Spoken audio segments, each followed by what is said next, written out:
Apakah orang yang udah meninggal itu bisa mengetahui kehidupan dunia?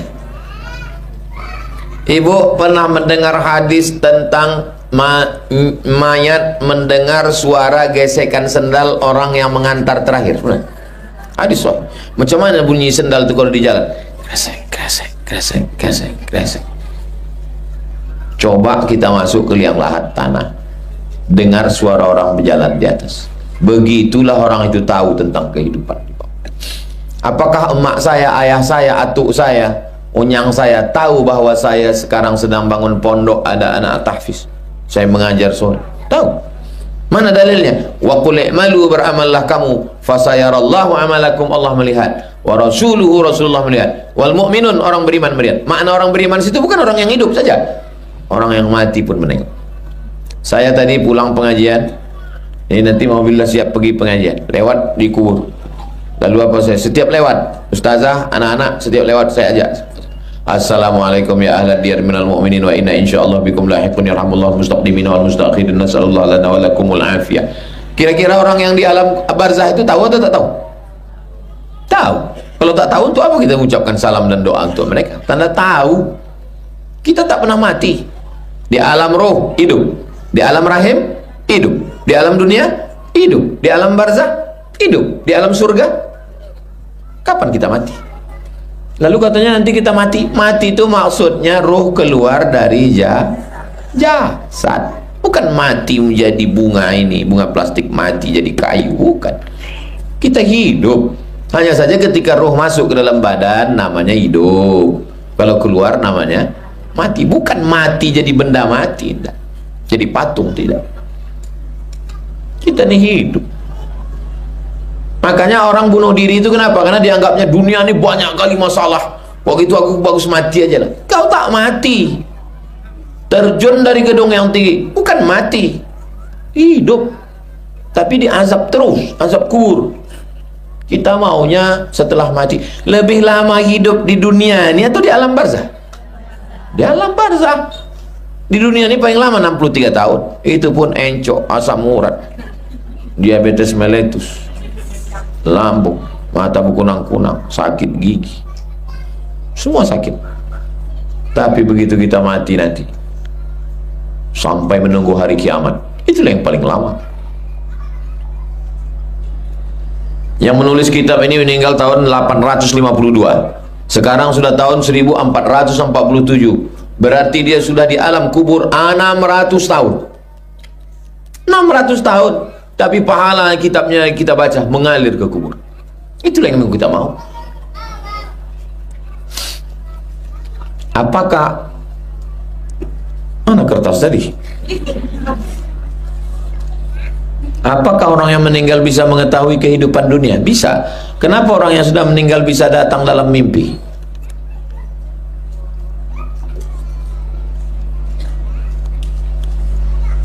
Ini badan ibu.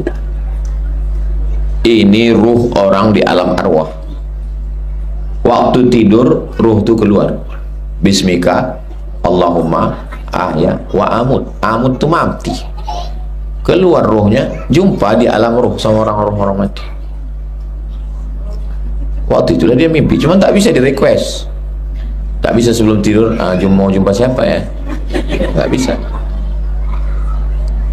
Waktu terbangun, yang orang mati itu rohnya balik ke alam barzah. Yang orang tidur ini dibalikkan Allah ke dalam badan. Waktu dia bangun, aku hidup lagi. Alhamdulillahilladzi ahyana ba'dama amatana wa ilaihin. Ada yang tidur turuhnya tak balik lagi, ada. Orang barat tak percaya bahwa sesudah mati ini ada hidup lagi, tak percaya dia. Apa itu bullshit, omong kosong, gak ada itu. Pokoknya mati selesai. Ternyata ada yang disebut dengan mati suri. Mati suri itu bukan mati koma, karena orang mati cuma sekali. Jadi orang barat yang tak percaya ini dikumpulkannya semua yang mati suri 100 orang. Setelah dikumpul, kasih kertas, suruh cerita. Ternyata semua ceritanya sama. Apa ceritanya? bahwa dia ruhnya keluar dari badan, lalu kemudian masuk ke beberapa ruangan, ketemu dengan emaknya, ayahnya, atuknya, neneknya, bininya, kawannya, lalu mereka mengatakan pulanglah kau belum waktunya. Akhirnya hidup lagi. Bulan lalu saya jumpa dengan orang koma 12 jam. Kebetulan nih, saya tanya perempuan, kakak waktu koma itu apa yang kakak tengok? Aku keluar dari badanku, terus aku pergi mengawang-awang tak kemana-mana, terus jumpa koma mak dia. Terus apa kata mak? Kata mak, baliklah kau. Balik aku lagi, itulah hidup lagi. Bahwa ruh itu ada. Akhirnya orang barat yang tak percaya tadi menjadi percaya, karena 100 orang dengan versi yang sama, berarti dia ilmiah. Jadi kalau ada orang mengatakan mati itu tidak ilmiah, ilmiah sudah diadakan percobaan. Kalau percobaan 3 sama itu sudah ilmiah, kalau 100 sudah ilmiah. Semua yang jumpa orang mati itu mengatakan kau belum waktunya, baliklah kau lagi. Hidup dia. Pernah Ustaz jumpa almarhumah mak Ustaz, jumpa saya mimpi, di situ diludahinya tangan saya. Saya buka takwil mimpi. Apa takwil mimpi kalau kita jumpa diludahinya tangan? Mau mendapat rezeki yang berkah. Apa solusi bagi saya agar hati dan pikiran saya hanya tertuju kepada Allah? Lalu bagaimana agar kita bisa mendapatkan hati yang damai dan lapang setelah kita disakiti oleh manusia? 2 pertanyaan. Apa cara supaya hati kita tertuju kepada Allah? Ambil tasbih yang 100, berzikirlah. Zikirnya apa Pak Ustaz? La ilaha illallah, la ilaha illallah, la ilaha illallah, la ilaha illallah, la ilaha illallah, la ilaha illallah. Mandi bersih, wudu, sholat sunat tawad. Kalau kebetulan malam, sholat sunat tahajud. Habis itu berzikirlah. Dapat 100, 200, 300, 400, 500, 1000. Mulut menyebut, hati mengingat, pikiran fokus. 3. Mulut menyebut, hati mengingat, pikiran fokus. Pejam mata. La ilaha illallah, la ilaha illallah, la ilaha illallah. Kalau sudah terbiasa, sambil nyetir pun la ilaha illallah, sambil bawa motor pun la ilaha illallah. Saya diajak orang Mogi reading, right to born, born to ride, ride to Jannah. Ustaz, kita naik motor kemana? Ke Harau. Muak jauh juga tuh. Ustaz, nanti naik motor dari pondok, habis itu naik mobil. Nanti udah mau dekat-dekat Harau, kami syuting lagi untuk konten aja. Oh, kau pikir nih Ustaz kaleng-kaleng. Saya bawa motor tuh dari sini sampai ke Harau. Jadi selama di motor tuh apa yang Ustaz ingat? Zikir. La ilaha illallah. Makin laju dia makin kencang zikir. Supaya apa? Kalau mati kita mati dalam la ilaha illallah. Ya putus zikir. Asal lupa zikir balik. Tapi yang gara-gara ini ibu besok tak mau ngobrol, balik dari sini tanya suaminya, "Cemana pengajian Ustaz Somad tadi?" La ilaha illallah. Ngobrol tetap. Kan berarti tak zikir. Ngobrol biasa. Kalau pas sedang ngobrol zikirnya di sini. Pas sedang sendirian zikirnya la ilaha illallah, la ilaha illallah, la ilaha illallah. Bagaimana supaya hati ini damai? Ala bidzikrillahi tatmainnul qulub. Dengan banyak berzikir hati menjadi tenang. Karena kalau tak berzikir, pikiran ini bercabang-cabang. Ditengok pula besi, kapanlah kelas ini selesai. Ditengok masjid, kapanlah masjid ini selesai. Ditengok paping blok, kapanlah paping ini sampai. Ditengok santri, kapanlah orang ni hafalannya selesai, bisa dia baca kitab macam mana nanti kalau tamat. Oh, bercabang-cabang. Kalau dipikirkan ini semua, meletuplah, pam, pecah pembuluh darah, stroke. Tak saya pikirkan, saya jalani aja semua. Ini masjid, ini tanah kosong, mau dibeli tak mau, digarap tidak, semak. Biawak, hantu, harimau, gajah pun bisa bersembunyi di situ.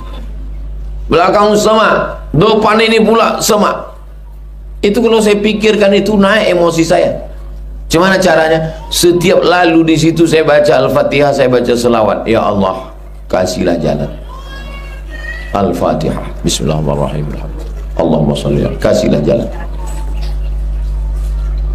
Hidup ini kalau semua dipikirkan, letup kepala kita. Pikirkan sedikit. Tapi bukan berarti tak pikirkan. Jangan pula balik dari sini tak masak, tak betanak, anak tak diurus, balik tanya lagi, tak kau mandikan anak, tak usah kita pikirkan bang.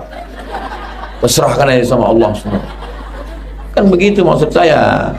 Tetap kita lakukan, tapi jangan sampai dipres otak. Ibu kalau terlalu berpikir, naik asam lambung.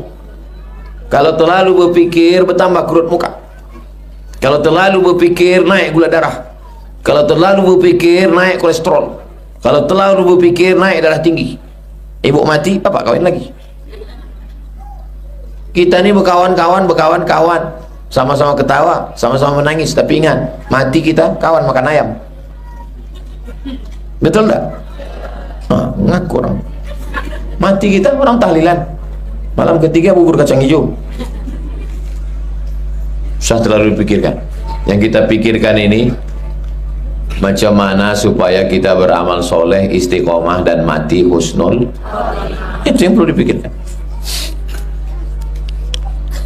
Bicara masalah takdir, tidaklah sesuatu terjadi tanpa seizin Allah. Kemudian manusia berbuat tidak baik karena keterpaksaan dan karena dalam tekanan. Apakah dia tetap berada? Sementara Allah telah menakdirkan jauh sebelum dia lahir ke dunia. Menjadi orang Riau itu takdir yang bisa dipilih atau tak bisa dipilih? Bisa dipilih. Ibu menjadi orang Jawa bisa dipilih. Ibu menjadi orang Minang bisa dipilih. Takdir. Maka tak boleh kita mengejek suku orang. Kau orang apa? Orang Jawa. Orang Jawa. Jawa, Minang, Melayu, Batak, Bugis, Sunda, Mandailing, itu adalah takdir Allah. Kalau bisa memilih, saya mau jadi orang Eropa. Rambut macam rambut jagung, mata hijau.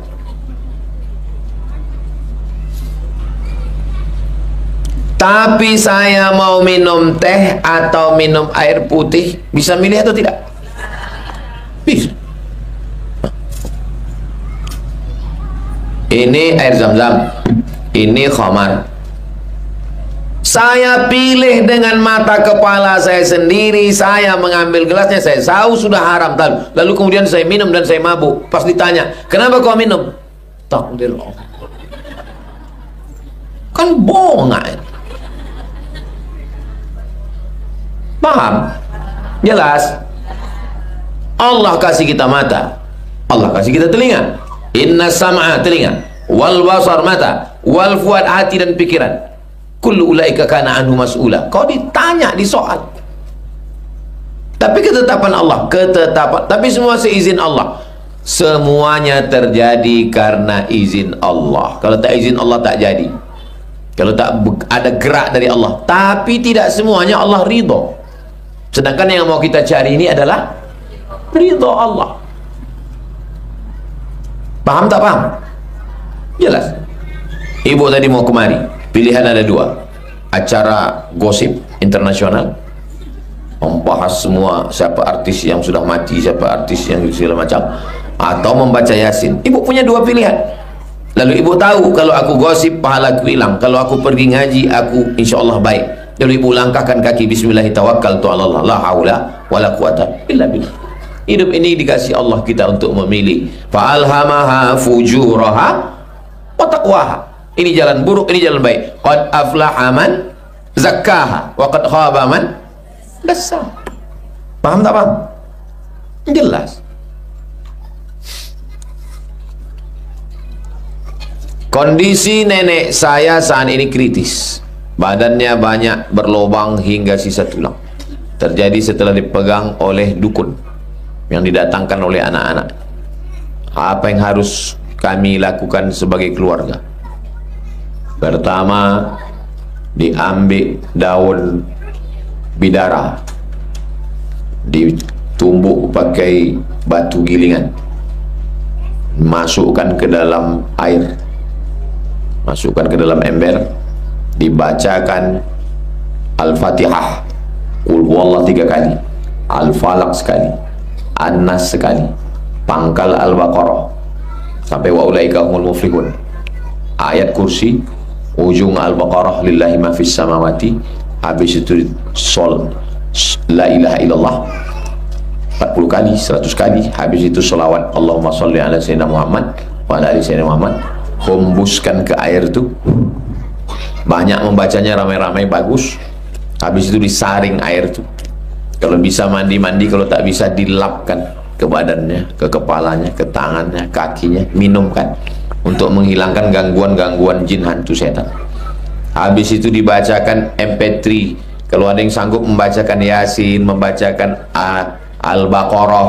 Kalau tak ada yang sanggup MP3 murattal, pilihkan surat Al-Baqarah. Surat Al-Baqarah mengusir hantu setan, 2 juz 4 lembar. Itu cara membersihkan dia dari segala macam sihir-sihir.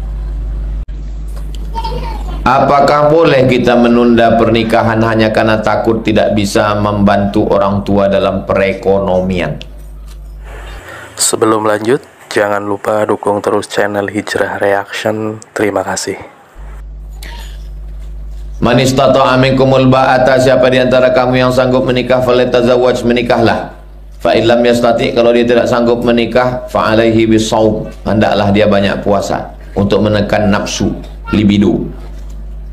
Fa innahu lahu wija, karena puasa itu menjadi obat baginya. Kalau aku nikah Pak Ustaz, aku nanti membiayai biniku, anakku, kalau dia laki-laki. Kalau perempuan, kalau aku nikah nanti takut aku Pak Ustaz sibuk mengurus anakku. Ya kalau lakiku baik, kalau lakiku Fir'aun. Jadi untuk setahun ini aku membahagiakan orang tuaku dulu. Boleh, karena kewajiban nikah itu ada waktunya, alal faur, segera. Kalau tidak menikah dia buat dosa, wajib. Tapi kalau dia mampu mengendalikan dirinya, nanti setelah setahun baru orang tua saya sudah siap, adik saya sekolah, bagus. Tapi yang paling bagus adalah dua-duanya jalan, nikahnya jalan, orang tua pun terbantu, insya Allah. Makanya sebelum nikah itu ada namanya ta'aruf. Ustaz Somad, saya udah nikah, suami saya mau ngajak keluar kota, sedangkan orang tua saya nggak ngasih izin. Loh, terus kayak mana? Ini yang saya bingung Pak Ustaz. Kata suami saya, sorga udah pindah ke tapak kaki dia. Kenapa tak kalian bahas dulu waktu ta'aruf? Lama kau ta'aruf sama dia? Lama juga Pak Ustaz. Apa yang kalian bahas? Mie ayam? Cendol? Ta'aruf itu bukan cerita kuliner. Ta'aruf itu mendudukkan masalah. Bang, aku ini disekolahkan mak ayahku, aku PNS. Sekarang aku di Pekanbaru. Kau kan pindah-pindah. Nanti kalau pindah, aku ikut kau atau ikut orang tua? Kata dia, kau mesti ikut aku. Oh, kalau gitu tak cocok. Bunga bukan setangkai, kumbang bukan seekor. Patah tumbuh hilang berganti, hilang satu tumbuh seribu. Kau cari orang lain. Begitu, jangan pas ta'aruf cerita makanan kesukaan apa. La ilaha illallah. Makan apa lah pula kau urus makan itu? Tak perlu dibahas. Sebentarnya belajar masak itu. Tonton YouTube tuh, masak. Masukkan bawang 3 siung, masuk 3 kilo. Pahit nih deh katanya. Makanya ta'aruf itu yang dibahas yang urgen-urgen. Bang, aku nih hafal Quran. Sehari aku mesti murojaah 2 juz. Kau siap tak? Adinda, kau bidadari surgaku. Aku menjadi pelayannya. Kalau begitu cocok lah. Nanti kau ngepel, kau cuci, kau semua ya. Aku mengulang Quran aja. Maka didudukkan dari awal. Aku nih hafal Quran. Pesan Ustaz Somad dulu, semua santri-santrinya mesti punya pondok. Aku nanti pingin supaya kita punya pondok. Kalaupun tak sanggup buat pondok, punya rumah Quran. Aku ingin dari maghrib ke isya anak-anak ngaji macam dulu Ustaz Somad di Azhara, anak-anak mengaji. Aku ingin sore ngajar tahfiz untuk ibu-ibu. Izin kau nanti kalau begitu. Jangankan untuk itu, nyawa aku berikan untuk kau. Kuat banget. Habis itu baru ditanya sama ayah kalian, macam mana cocoknya nampak kau calon itu? Mau jawab iya atau iya aja atau iya banget ya? Ceritakanlah yang penting-penting. Ibu kan punya anak perempuan, santri juga berpikir, jangan nanti setelah nikah dibilangnya kau berhenti baca Quran, rambut kau cat 3 warna macam sarang tawon. Aku ingin lipstik kau 2 inci, mata kau sebelah biru sebelah hijau. Hilanglah Quran kalian. Apalah gunanya belajar sampai 6 tahun, 3 tahun ngapal Quran, 1 tahun baca kitab, 1 tahun praktek life skill. Apa guna kalian belajar lama-lama kalau nikah sama genderuwo? Fit and proper test. Ibu yang mau menantu 2025 ini buat tim fit and proper test, tim penguji Abdul Somad. Apa boleh menunda pernikahan hanya takut setelah menikah tidak bekerja karena ingin jadi wanita karir? Nanti setelah berumur 30, 35, 40, makanlah karir kau tuh. Pensiun umur 60, mau duduk di rumah sama laki, sama anak, sama cucu. Mau ngobrol sama siapa? Mau ngobrol sama AI. Keindahan hidup ini bukan cuma karir kerja. Silakan karir jalan, ngajar. Tapi di samping itu kalau ada laki-laki yang baik, menikahlah. Miskin dia Pak Ustadz, iyakunu fuqara yughnihimullah. Kalau dia fakir dicukupkan Allah. Bang, aku tahunya kau salah satu dari asnaf zakat yang 8. Gajiku ada sedikit, makan aku makan kau. Aku tak minta apa-apa sama kau. Akad mahar nikah udah aku siapkan, cincinku ada. Untuk acara walimah, insya Allah sewa gedung, nanti ku mintakan izin sama Ustaz Somad di halaman Az-Zahra kita buat. Masalah kue, insya Allah jamaah sore Jumat mau orang tu nyumbang 1 kotak. Yang penting kau setia menjaga aku sampai ke pintu surga. Apa kata dia? Jangan ke pintu deh, masuk kita ke dalam bersama. Karirnya jalan, ngajarnya jalan, pegawainya jalan, nikahnya jalan, punya anak, punya cucu. Karena kita ini tua. Sekarang banyak artis-artis nikah free child, tak mau punya anak. Terus tua nanti mau sama siapa? Nikmat hidup ini bukan cuma makan, pakaian, kerja, karir, tapi juga rindu mendengar anak-anak menangis. Ibu yang selama ini risau menengok kamar macam kapal pecah, dinding penuh dengan kaligrafi, ngamuk, yang satu digendong, yang satu ditenteng, yang satu di dalam. Sabar-sabarlah Bu, nanti sampai masanya rumah tuh rapi lagi. Kenapa? Yang satu dipinang orang Palembang, makan pek kapal selam. Yang satu dipinang orang Toba, makan sambal tuk-tuk dan ikan mas, apa namanya itu? Banyak juga orang yang tahu. Akhirnya asik, habis itu kerinduan yang mendalam. Jadi jangan sampai tak mau menikah. Ini banyak orang tak mau menikah. Kau kenapa tak mau menikah? Untuk apa menikah Pak Ustaz? Laki itu buat semak-semak kelambu aja. Kau pikir dia rumput jalang? Paling tidak nanti tua ada kawan ngobrol. Jangan sampai macam orang barat, di hari tua berkawan sama anjing herder. Apa kabar kau anjing? Bukuk. Gimana lah mau bahagia? Malaikat tak masuk.